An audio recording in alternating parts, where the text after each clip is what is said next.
বন্ধুরা, চিরদিনই তুমি যে আমার ধারাবাহিকের এই পর্বটি যেন শুধু এপিসোড নয়, এটি ভালোবাসার এক ঐতিহাসিক মুহূর্ত। দেখুন কি ঘটল। চারপাশে যখন সব আলো নিভে গেল, তখন যেন সব আলো গিয়ে পড়ল শুধু আর্যের ওপর। হাতে গিটার, চোখে গভীর প্রেম। আর্য তখন অপর্ণার দিকে তাকিয়ে এমন এক গান ধরলেন যা সরাসরি স্পর্শ করল তার হৃদয়। তিনি গাইলেন, তুমি জানতেও পারোনি আমি তোমায় কতটা ভালোবাসি। এই কথা কি শুধু গান ছিল, নাকি এতদিনের চেপে রাখা ভালোবাসার স্বীকারোক্তি? তারপরই এলো সেই মহেন্দ্রক্ষণ। আর্য দেরি না করে, এক মুহূর্ত নষ্ট না করে হাঁটু গেড়ে বসে পড়লেন।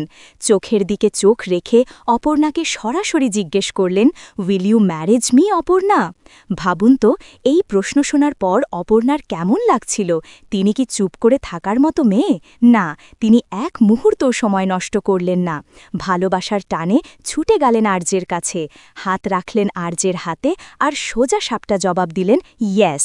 সেই মিষ্টি হ্যাঁ শোনার পর আর্যর মুখে হাসি আর ধরে না।